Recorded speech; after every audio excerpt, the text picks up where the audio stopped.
하나님 말씀은 사도행전 20장 13절부터 27절까지입니다.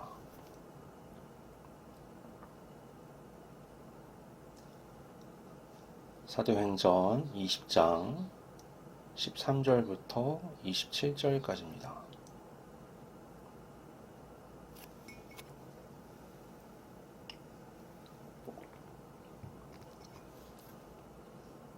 봉독하겠습니다. 우리는 앞서 배를 타고 아소에서 바울을 태우려고 그리로 가니 이는 바울이 걸어서 가고자 하여 그렇게 정하여 준 것이라. 바울이 아소에서 우리를 만나니 우리가 배에 태우고 메둘레네로 가서 거기서 떠나 이튿날 기요 앞에 오고 그 이튿날 사무에 들르고 또 그 다음날 밀레도에 이르니라. 바울이 아시아에서 지체하지 않기 위하여 에베소를 지나 배 타고 가기로 작정하였으니 이는 될 수 있는 대로 오순절 안에 예루살렘에 이르려고 급히 가미러라.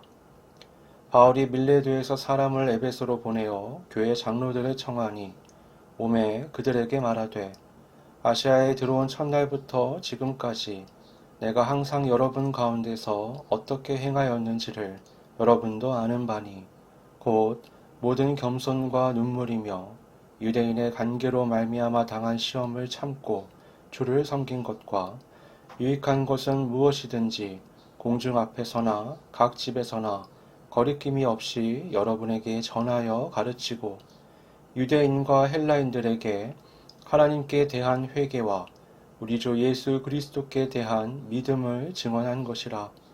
보라, 이제 나는 성령에 매여 예루살렘으로 가는데 거기서 무슨 일을 당할는지 알지 못하노라. 오직 성령이 각 성에서 내게 증언하여 결박과 환난이 나를 기다린다 하시나 내가 달려갈 길과 주 예수께 받은 사명 곧 하나님의 은혜의 복음을 증언하는 일을 마치려 하면은 나의 생명조차 조금 더 귀한 것으로 여기지 아니하노라.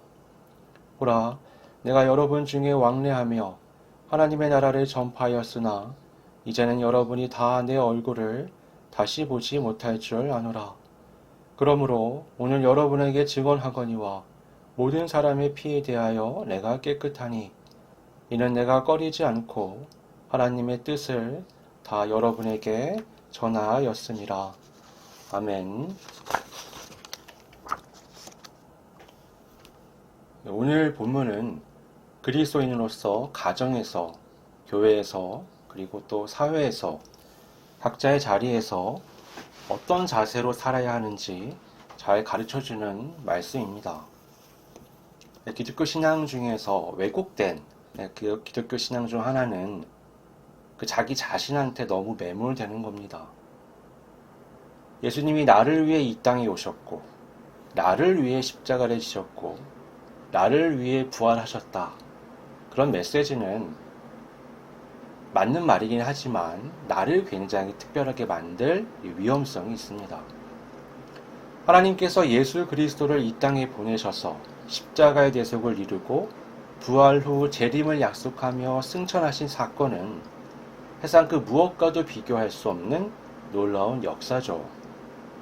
복음은 바로 그 이야기를 하는 겁니다.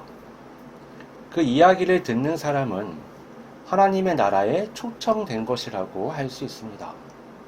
성경을 보면 예수님께서 천국을 잔치에 비유하셨던 여러 말씀이 있는데요.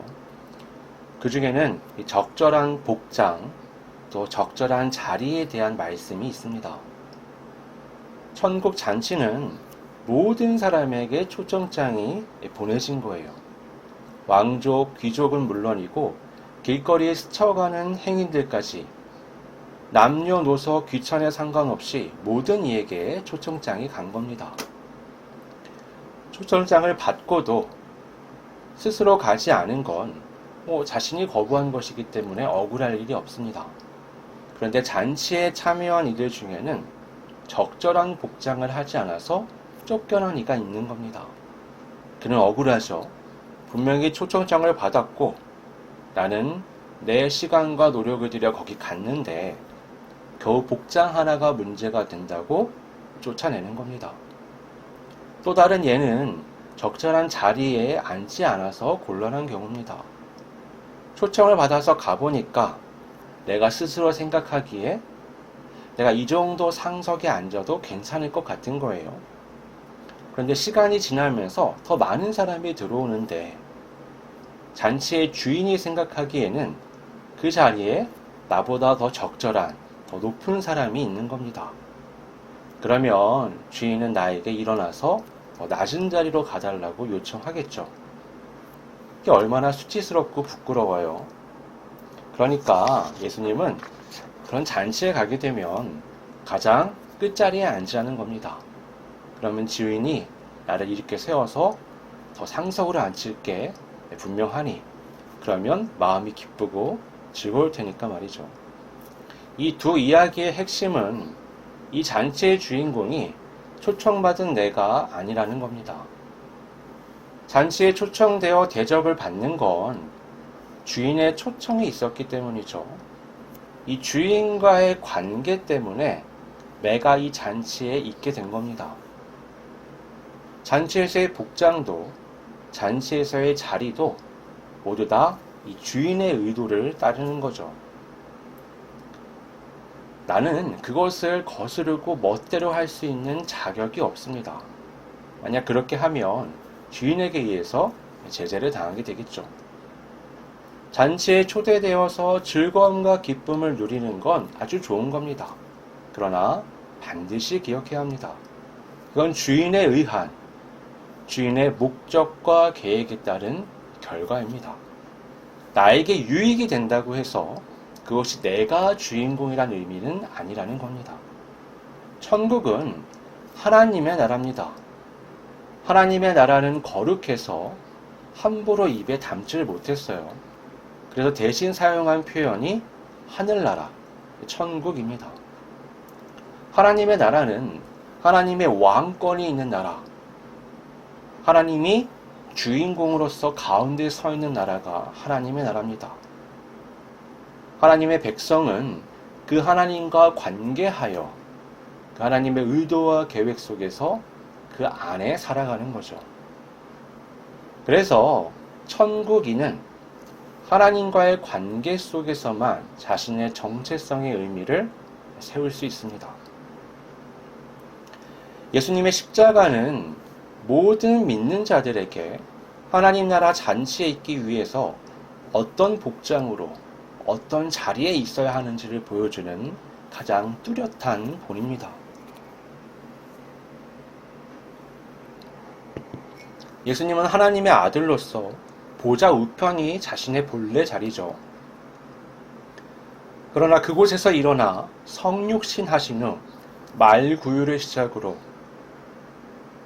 가장 낮은 자리에 머무시다가 마지막에는 그 중에서도 가장 낮은 자리인 십자가에서 죽임을 당하셨습니다. 그러나 그것이 끝이 아니었죠.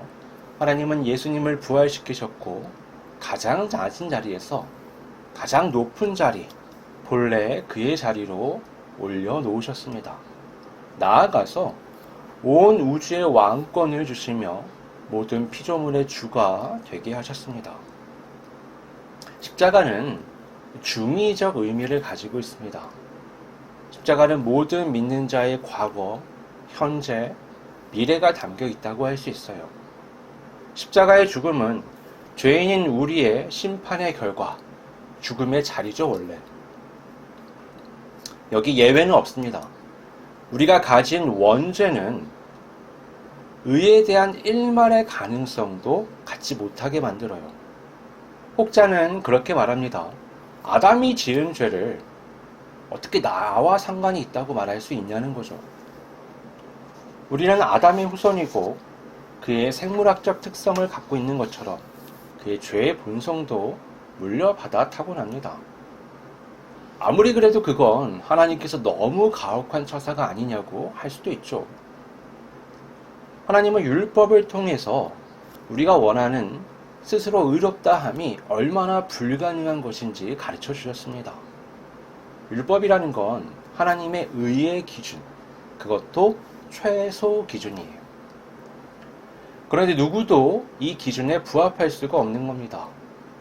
예수님께서 이 땅에 오실 수밖에 없었던 이유는 누구도 그 조건을 만족할 수 없기 때문에 그 대가를 치르기 위해서였습니다. 하나님의 나라의 법이 마음에 안 드니 그걸 바꾸라고 말하는 건 아담하고 똑같은 거예요. 아담이 선악과를 먹은 후에 그런 마음 상태였거든요. 하나님이 분명히 내 법, 내가 내게 먹지 말라고 명한 그 나무의 실과를 먹었냐고 물어보셨는데 아담은 자기의 논리를 펴며 하나님과 여자에게 자기 죄를 전가했습니다. 그 결과가 뭐였죠? 에덴에서 쫓겨나는 거였잖아요. 누가 주인인지 모르고 멋대로 굴면 결과는 뻔합니다. 그렇게 십자가의 죽음은 과도한 결과가 아닌 필연적인 종말이라고 할 수 있습니다. 누구도 이 책임을 벗어날 수는 없습니다.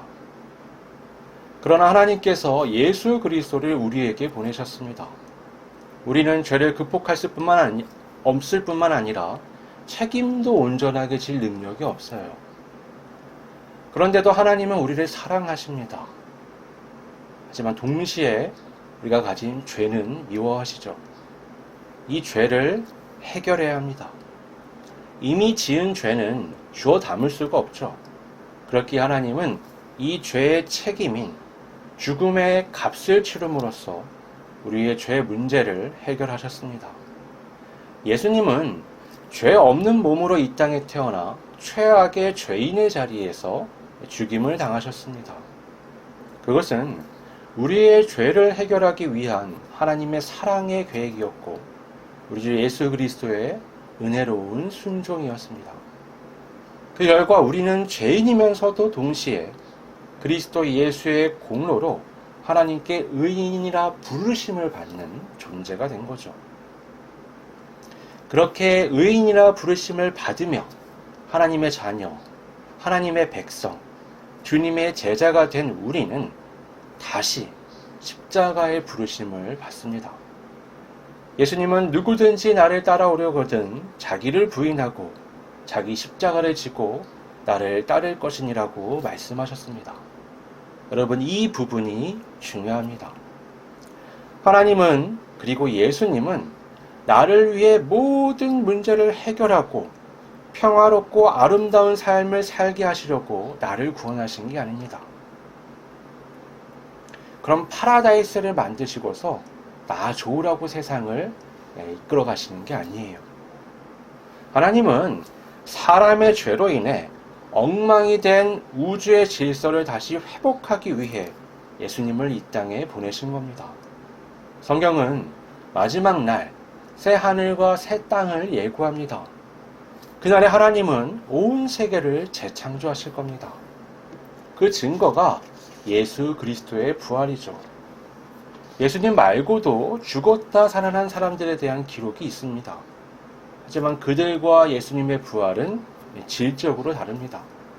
그들은 본래 모습으로 다시 살아나서 연장된 삶을 살고 죽은 반면 예수님은 새로운 피조물로 새로운 몸으로서 그 부활체로 영생의 증거, 상징이 되었습니다. 예수님을 첫 열매라고 부르는 이유가 여기에 있는 거예요. 예수님을 보면서 아하, 이 세상이 이렇게 끝나는 것이 아니라 재창조의 세계가 열리는구나 라는 걸 우리가 아는 겁니다. 자신을 부인하고 자기 십자가를 지라는 것은 이전의 삶의 방식, 자신의 상식, 계획, 목표, 내가 세운 의미를 지우라는 말씀입니다. 그 모든 걸 관통하는 건 생명입니다. 나의 생명. 나를 위한 그 모든 것의 근본에는 내가 나를 사랑하는, 내가 나를 가장 아끼는 나의 생명이 자리하고 있습니다. 그 생명에서부터 시작해서 이것저것 살이 붙으며 나의 삶이 구체적인 모습을 갖게 되는 거죠.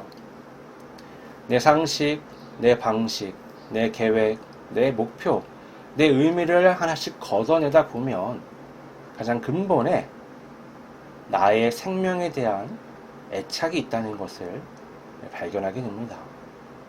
자기를 부인하고 십자가를 지라는 말씀은 나 자체를 부인하고 쳐다보지 말라는 것과 같습니다. 아니, 내가 나인데 그게 어떻게 가능합니까? 라고 물을 수 있죠. 네, 그것은 가능합니다. 오늘 본문에서 바울은 에베소 장로들에게 그들과 함께 있던 자신의 삶이 어떠했는지 상기시키죠. 바울은 먼저 주님 앞에서 자신이 어떠한 본을 보였는지 말합니다. 19절을 보면 모든 겸손, 눈물, 시험을 참으면서 주님을 섬겼다고 말씀합니다. 그가 복음 전파의 삶을 살면서 경험한 일들은 그가 말한 것처럼 겸손과 눈물, 인내를 통하지 않고는 이어갈 수 없는 것들이었습니다. 이어서 바울은 에베소 사람들에게 자신이 어떻게 했는지 말합니다. 20에서 21절 말씀을 보면 바울은 어디에서나 어느 때나 어떤 사람들에게나 동일하게 한결같이 열심으로 복음을 전했습니다. 그의 가르침의 핵심은 뭐냐? 하나님을 향한 회개, 우리 주 예수 그리스도를 향한 믿음입니다. 회개와 믿음은 동전의 양면 같은 겁니다. 회개가 없이는 믿음이 없고요. 믿음이 있다면 회개가 없을 수가 없습니다. 진정으로 회개하는 자는 믿음의 삶을 살게 됩니다. 반대로 믿음이 있다면, 믿음의 삶을 살고 싶다면 반드시 회개해야만 합니다. 회개라는 건 뭐냐? 내 잘못을 깨닫고 느끼고 후회하는 그런 감정이 아닙니다. 성경이 말씀하는 회개는 회심, 곧 일생에 단 한 번 있는 생애 전환을 의미하는 겁니다. 바로 예수님이 말씀하시는 자기를 부인하고 십자가를 지는 걸 의미하는 거예요. 바울은 이 삶을 아주 바람직하게 모범적으로 살았던 사람이었습니다. 그런 예수 그리스도의 십자가의 본을 그대로 따라가려고 무진장 노력을 했어요. 그리고 그 삶을 에베소 사람들에게 보여준 겁니다. 자신을 본삼아서 그들도 자신이 따라가는 예수 그리스도의 뒤를 따라 자기 십자가를 지기를 바란 겁니다. 그런 자신이 보인 행동과 자신의 말을 강조하며 에베소의 목회자들이라고 말할 수 있는 장로들에게 이렇게 살아야 함을 강조합니다. 저는 개인적으로 바울의 이 말씀을 보면서 깊은 영혼의 찔림을 받게 됐는데, 어떻게 자신이 목회한 사람들을 향해 저렇게 자신있게 말할 수 있을까? 라는 생각이 드는 거죠. 얼마나 순결하고 온전한 삶을 살았으면 저렇게 떳떳하게 말할 수 있을까요? 어떤 이들은 그게 불가능하다고 여기며 바울을 가식적으로 보기도 하지만, 바울이 하나님 앞에서 갖고 있는 그 신앙을 우리가, 또 그에 대한 많은 서신들을 우리가 읽어볼 때 그가 얼마나 진실한 사람인지 우리가 압니다. 욥도 자신의 진실함을 하나님 앞에서 말한 경우도 있었잖아요. 다윗도 그렇고요. 바울도 그런 겁니다.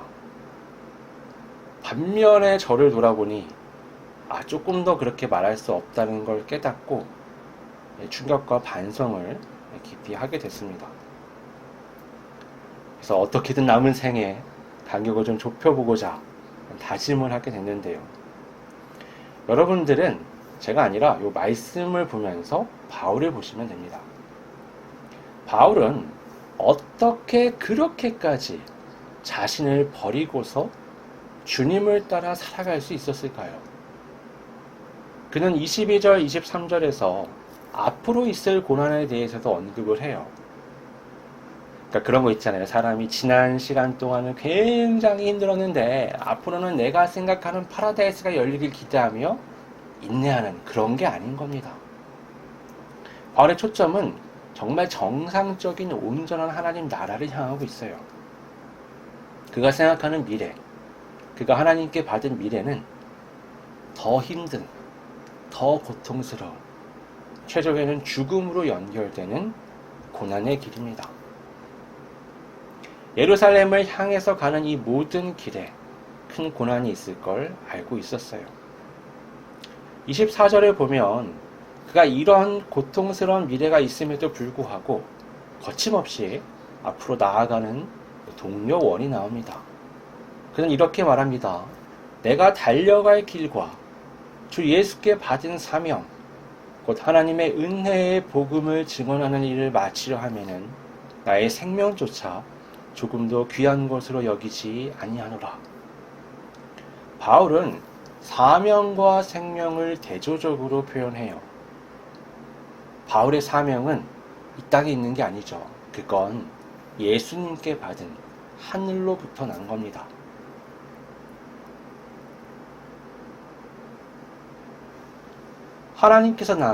하나님께로부터 난 복음을 전하는 거죠. 그것을 위해 길을 향해 나아가면 온갖 고통이 기다리고 있습니다. 그 고통의 끝은 내가 가장 귀하게 여기는 내 생명을 버리는 거예요. 그럼에도 바울은 자신의 생명을 버림에 있어 조금의 망설임도 갖고 있지 않다라고 말합니다. 그는 완전히 각오를 다진 거예요.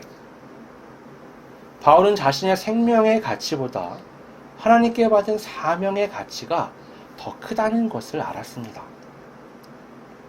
더 정확하게는 그 사명이 지금의 이 땅의 생명과 비교할 수 없는 천국의 미래에 열릴 재창조의 그 세계의 생명이라는 것을, 그것으로 이어지는 영생이라는 것을 알게 된 거예요.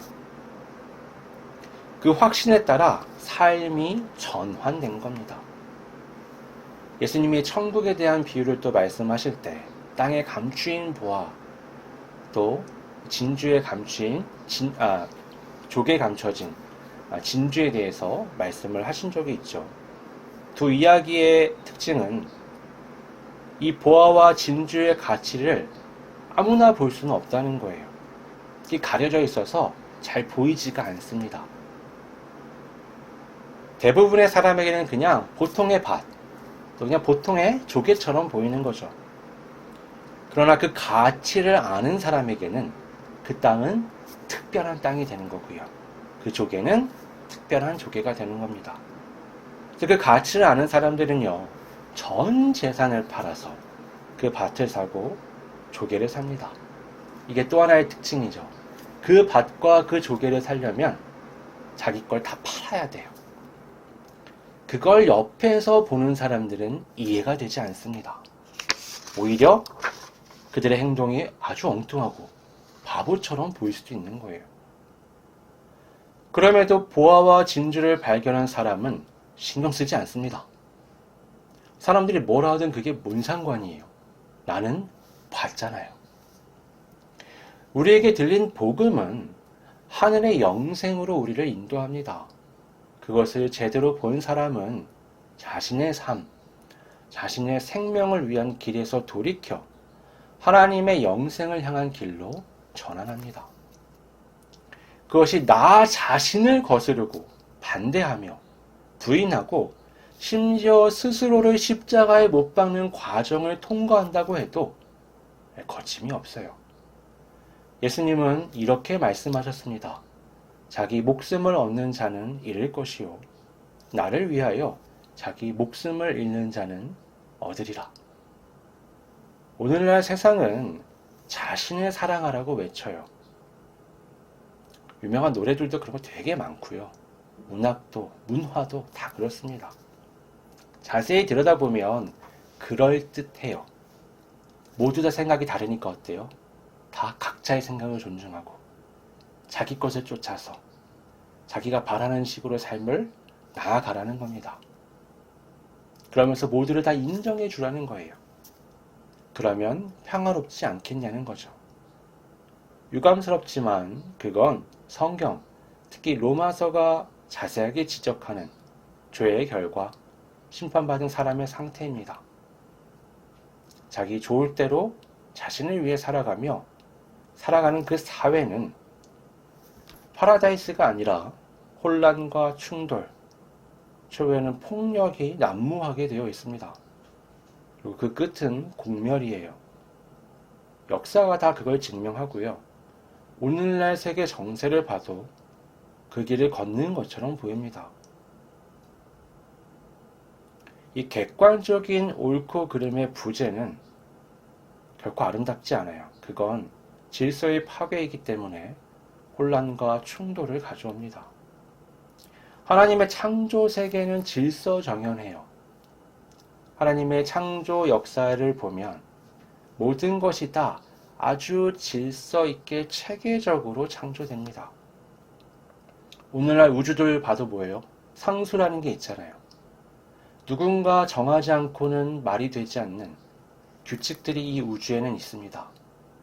그리고 가장 중요한 네 가지 힘이 작용하고 우주를 뜯어보면 뜯어볼수록 이건 누가 계획하지 않고는 이렇게 될 수 없구나라고 느낄 수밖에 없어요.